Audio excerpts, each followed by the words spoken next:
ஏற்றுக்கொண்டவர்களுக்கு எங்கள் நெஞ்சார்ந்த வணக்கங்களையும் நன்றிகளையும் தெரிவித்துக் கொள்கிறோம். தமிழால் முடியும் என்கிற இந்த தொடக்க நிகழ்விற்கு கோயம்புத்தூருக்கு முனைவர் இரா அன்பரசி அவர்கள், வேலூர் மாவட்டத்திற்கு திருமதி ஜெயஜோதி அவர்கள், திருச்சிராப்பள்ளிக்கு திருமதி சித்ரா அவர்கள், இவர்கள் என்பரும் இணைந்து அமைச்சர் பெருந்தகை அவர்களோடு குழு புதிவு அவர்களுடைய பணி சிறப்பதற்கு தமிழ் வளர்ச்சித்துறை, செய்தி மக்கள் தொடர்புத்துறையினுடைய மாண்புமிகு அமைச்சர் அவர்கள் தங்களுடைய வாழ்த்துக்களை தெரிவித்துக் கொள்கிறார்.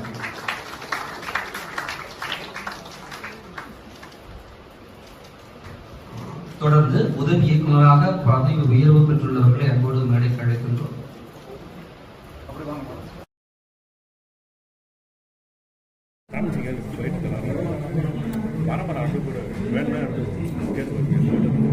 எங்கள் மகிழ்ச்சியை தெரிவித்துக் கொள்கிறோம். இப்பொழுது துணை இயக்குநர்களாக பதவி உயர்வு பெற்றவர்கள் அமைச்சரோடு குழு புகைப்படம் எடுத்துக் கொள்கிறார்கள். தூத்துக்குடி மாவட்டத்தில் துணை இயக்குநராக பொறுப்பேற்றுள்ள திருமதி ரெஜினாமால் அவர்கள், மதுரை துணை இயக்குநராக பொறுப்பேற்றுள்ள முனைவர் மா சுசீலா அவர்கள், திருப்பூர் மாவட்ட துணை இயக்குநராக பொறுப்பேற்றுள்ள இளங்கோ அவர்கள் தொடர்ந்து சிறப்பித்துக் கொண்டிருக்கிறீர்கள்.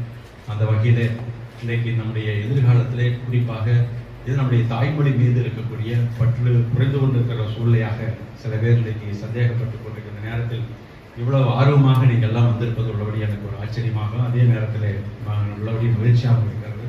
அந்த வகையில் இன்னைக்கு மொழி என்பது ஒரு வைரம். பட்டை தீட்ட தீட்ட அதனிடமிருந்து கோடிக்கணக்கான ஒளி மணிகள் வெளிப்படும் என்று ஆங்கில அறிஞர் கூறியதை முத்தமிழறிஞர் கலைஞர் ஐயா அவர்கள் தான் பேசும்போது பட்டமணி புழாக்கள் தோறும் சொல்வது மாணவர்கள் தான் நம் நாட்டின் கண்மணிகள் என்பார்கள். அவர்களால் தான் நம்முடைய வருங்கால வைரம் போல் மின்னுகின்ற பொற்காலம் என்று குறிப்பிடுவதைப் போல நான் இங்கு பெருமிதமாக உங்களை மாணவ மணிகளை வைரமணிகளை என்று அழைக்க விரும்புகிறேன். இனிதிலும் இனிதான அமுதத்தே நம் தாய்மொழி தமிழ். அது தமிழ் மொழியின் மேம்பட்ட வளர்ச்சிக்கு பல்வேறு திட்டங்களை தமிழ்நாடு அரசு தொடர்ந்து செய்து வருகிறது.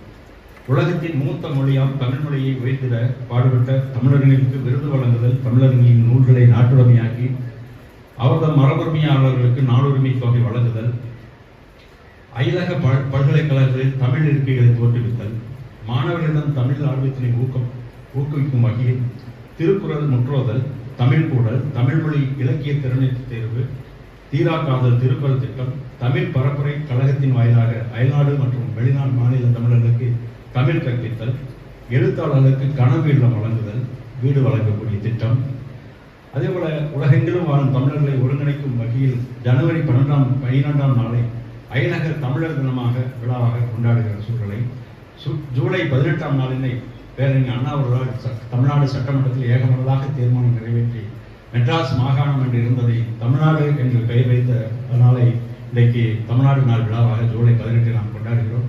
கடந்த வாரம்தான் நம்முடைய காஞ்சிபுரத்தில் இந்த நிகழ்ச்சி 3வது ஆண்டாக இந்த அரசு பொறுப்பேற்ற பிறகு நம்முடைய மாண்புக்கு முதலமைச்சர் உத்தரவு இன்றைக்கு கொண்டாடப்படுகிறது.